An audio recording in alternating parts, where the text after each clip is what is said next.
DreamWorks is an animation studio that I hold near and dear to my heart.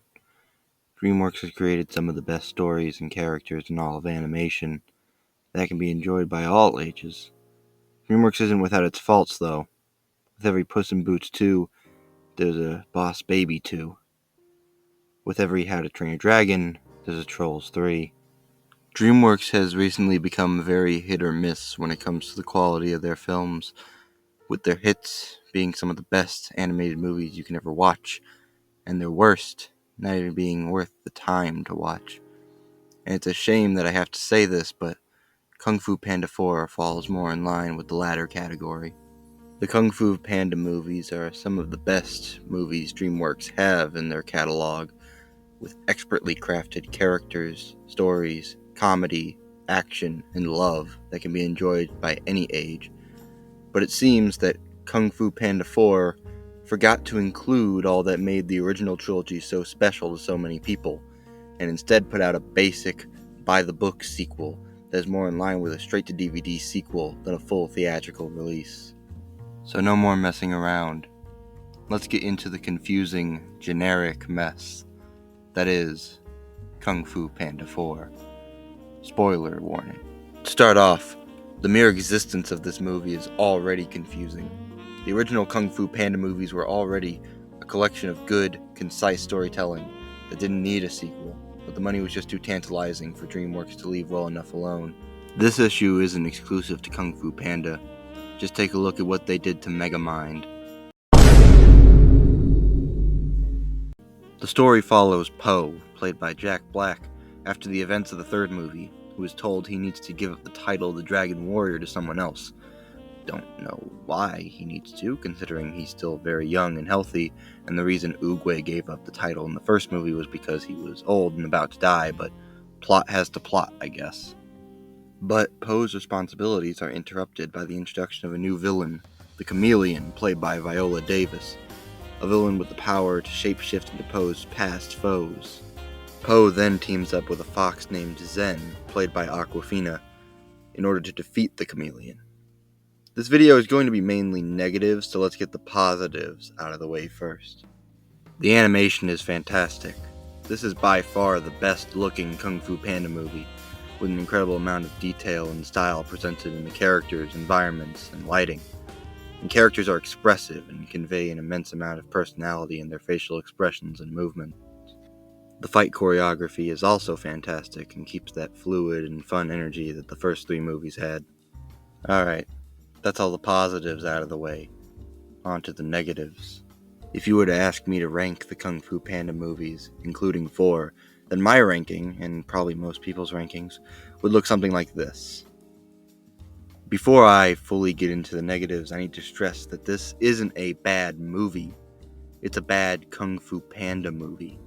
If you were to remove this movie from the rest, then this wouldn't look too bad. But once you compare them to the others, then its flaws start to show through. Let's get the biggest flaw out of the way first. Zen. Or Zehen. I don't know how you say it. Zehen or Zen. I'm just gonna call her Zen. Does nothing in this movie. Honestly, you could remove her entirely and not a whole lot changes. And I think I speak for everyone when I say that we are sick and tired of Awkwafina. See and hear what I found. Remember the swamp. Remember my song in the. I have nothing against Awkwafina personally, but she just doesn't really add anything to her performances, other than her voice, which is the acting equivalent of nails on a chalkboard. I think she's a fine actor, but she doesn't add anything to the movies she's in. My next issue is the Chameleon, who is a pretty weak villain in a franchise full of unique and interesting villains. Viola Davis does a great job voicing her. In fact, her performance is the only thing stopping me from outright hating this character. And the Chameleon's gimmick is actually a pretty cool one, but the movie doesn't do anything all that creative with her abilities, other than using them for cheap member berries. Yeah, member addicts? Member? Hey, member Ghostbusters? Alright, Speaking of member berries, let's talk about the whole marketing gimmick of this movie. The past villains. The Chameleon harnesses the power of Tai Lung, Lord Shen, and General Kai by defeating them and taking their kung fu. All of the past villains appear in this movie, but Tai Lung is the only one who's voiced. No Gary Oldman or J.K. Simmons, leading to the past villains appearing more like cheap, simplified versions of their characters.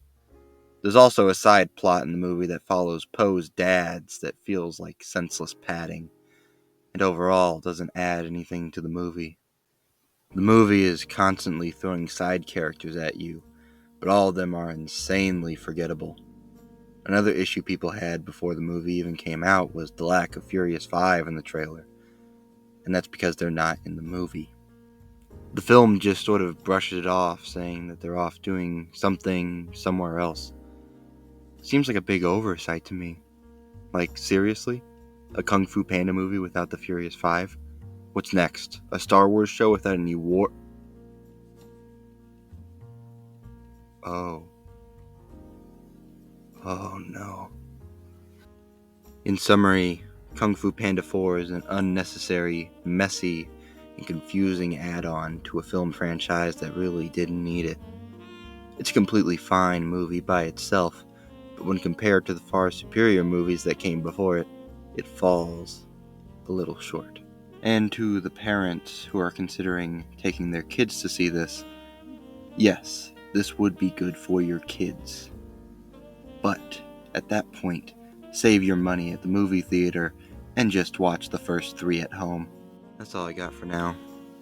Be sure to like, comment, subscribe, share with your friends, and hit that bell icon to be notified for whenever I make a new video.